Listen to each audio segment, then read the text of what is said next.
is one message that echoes forth from this conference, let it be that human rights are women's rights and women's rights are human rights once and for all. Today, it is common for us to see women in leadership positions in government, business, and other public spheres of life. But the slow and steady advance in women's rights and responsibilities in American social life is a relatively short story, starting only in the 1960s with the birth of the women's rights movement. And the event that set the stage for this march towards equal rights was World War II.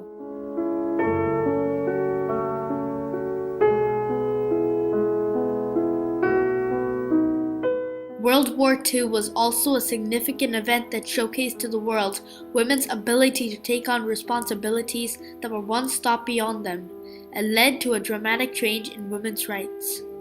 Over 350,000 women participated in World War II. The parts that they played in World War II helped women eventually to win their rights and become a vital part of American social and economic future. In the late 1930s, a woman's place was still very much at home. The role of women were stereotyped at the time. Their responsibilities, for the most part, were limited to staying home, taking care of children, and having a good family life. By the time World War II started, women had already made some progress towards equal rights.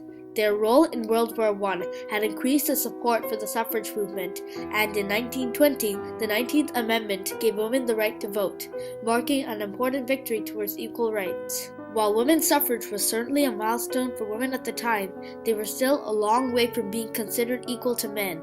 It did not do much to change the perception of themselves. That change would have to await the events of World War II. The U.S. entered World War II after the tragic attack on Pearl Harbor by Japan in 1941. Many young men left their factory jobs to serve in the military at a time when there was an increased demand for military supplies.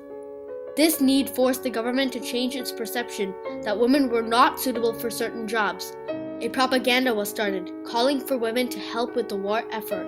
Women seized this opportunity and proudly supported the government's need and responsibility to protect the country that eventually led to enhancement of women's rights and improvement in gender equality. When women started joining the military, some men thought that the idea was crazy. She's crazy. What the devil's a woman want to be a soldier for?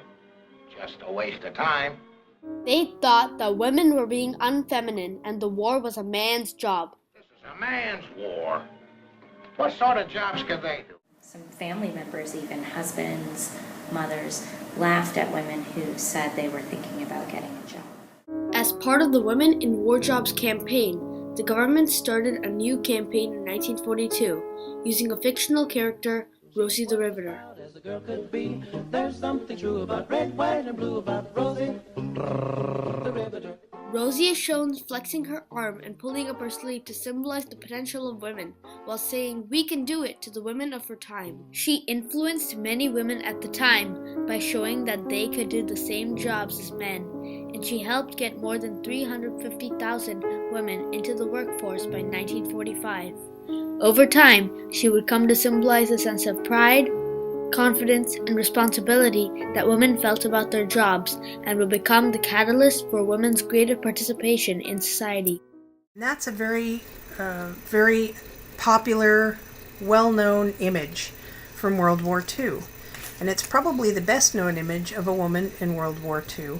And basically, since the war told women they could do jobs that had previously been men's jobs, and they could join the military, and they were strong enough to do those things, because remember, she's making a big muscle. Women's role in the war went well beyond the factories. They left small towns and farms to take up defense industry jobs.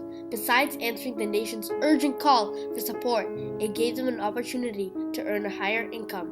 By 1943, women were allowed to officially enlist in the military to meet its growing needs. They served in the Women's Army Corps in technical positions, in the Navy Waves, women who were trained for emergency services, and in the SPARS, a unit in the Coast Guard, as radio operators and decoders.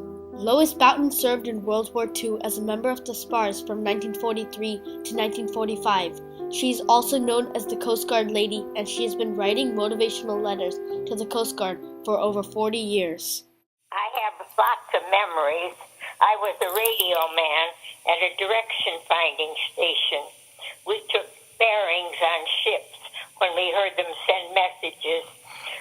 We felt we were doing what was really worthwhile when a ship in distress sent an SOS. In the WASP, women pilots worked in non-combat positions. They flew planes to military bases so that the men could fly them into the battlefield. Deanie Parrish says, "I felt that my fellow Americans, both men and women, were surprised that America's young women could learn to fly all of America's military aircraft." The establishment of these organizations by the government within the military showed legislative recognition of a women's democratic right to join the armed forces. The role of women in World War II was very different from that of women in World War I. The women in World War I mostly served in civilian volunteer positions such as laundresses, mess cooks, and nurses. But the women in World War II entered traditionally male career paths outside the usual gender expectations. This not only relieved the men from these jobs to go into combat duty, but also boosted women's confidence. Women such as Jacqueline Cochran, Aveda Kalpabi, and Mildred McAfee's services were recognized by the government, which conferred them with high-ranking positions. What World War II accomplished was only an idea at the end of World War I, was to make the women's liberation movement into a reality as a result of the self-esteem and independence realized by women at the end of World War II. After the war ended, millions of men returned home and felt threatened by the newly working, independent women. 1950s, women had a lot of their rights and a lot of their freedoms taken away. They went back into the home and they were told that women shouldn't do the things that they had done during the war. Many women were forced to give up their jobs for the returning men and submit to domestic life and labor. Also, many of the arms factories converted to peacetime production or were closed. The 1950s therefore saw a reversal of fortunes for women's rights, as women went from being Rosie the Riveter to Susie the Homemaker. However, World War II had given tremendous opportunities for women, both in the military and civilian jobs, thereby sowing the seeds for the women's rights movement 2 decades later. Women's roles in World War II not only changed their perception of themselves, but also changed the public's perception of them. The 1960s saw more women enter the paid workforce than ever before. Women sought more gender equality and fought against unequal pay and sexual discrimination. In 1964, the Civil Rights Act was passed to protect women from being discriminated against in the work environment. In 1965, the Equal Employment Opportunity Commission was appointed to implement the Civil Rights Act.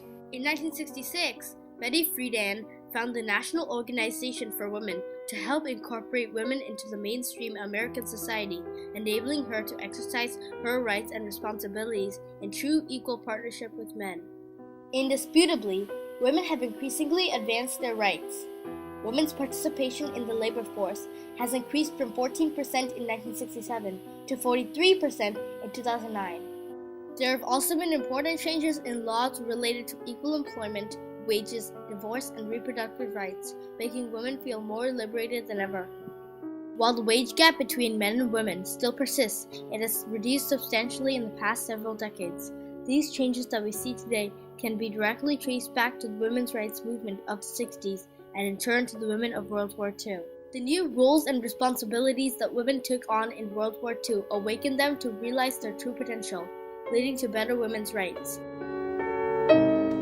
As one looks back at the past several decades of women's progress towards equal rights, one is reminded of Martin Luther King's 1962 speech in New York. Lord, we ain't what we ought to be. We ain't what we want to be. We ain't what we gonna be. But thank God, we ain't what we was.